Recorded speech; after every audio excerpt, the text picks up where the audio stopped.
Hi, it's Nell, and today I am going to talk about how I trained my Hoya. I'm going to show you how I trained it over these hoops, so stick around for that. It's coming right up. I originally was going to do this in the video I did about the care for the Hoya, which I just published last week. I'll leave the link for that down below. But the video would have been so long, it was turning into the Great Hoya documentary. So I decided to break it up. And now that it has been transplanted, I just want to show it to you. I did that video back in February, and it is now mid-September. So it has really grown up and over the hoops beautifully. It is greened up, as you can see.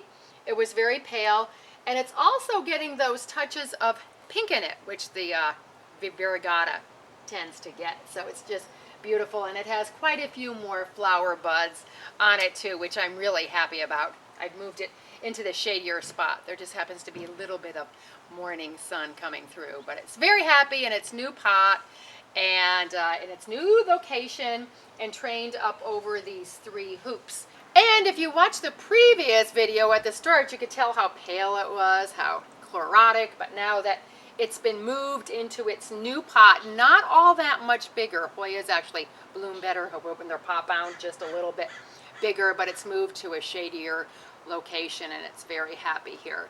And I don't have a lot of places for hanging plants, or I just don't want a lot of hanging plants, so I decided to train this one on these hoops. And I just want to tell you, I got these hoops at the dollar store. I got them 2 for 99 cents. I don't think it was the dollar store, it was a dollar store. So, and I put a shellac finish over them just to make them a little bit stronger, so they'll last a little bit longer. But if you want to train a Hoya, you can easily do it with a small trellis of wood or iron or something like that. But these hoops work beautifully for it also.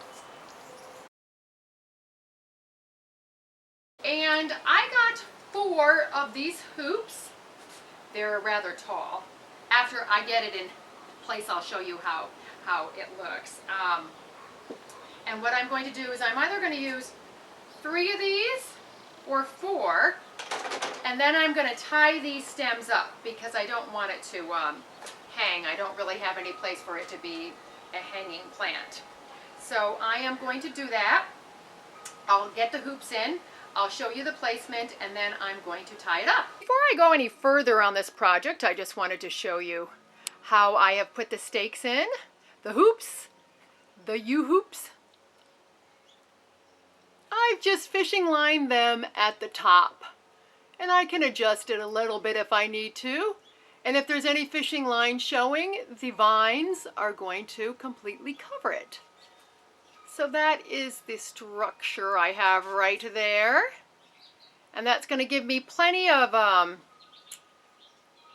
support to tie those vines onto. And before I tied them up, I separated them out per section so I know what vine's going to go where, because they've sort of been growing on the ground, or they just been sort of laying on the ground. So I wanted to kind of allot them out, if you would.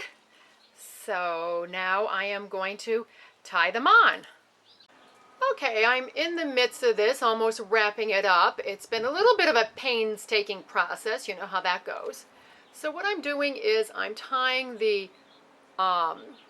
twine just above the node on the bamboo, and I've found that that helps to hold it up. So I'm almost done, and you're going to see it soon.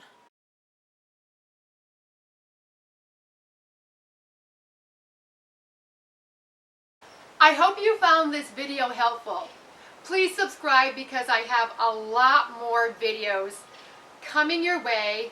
I thank you so much for watching, and now let's get out in the garden and make the world a more beautiful place. Bye.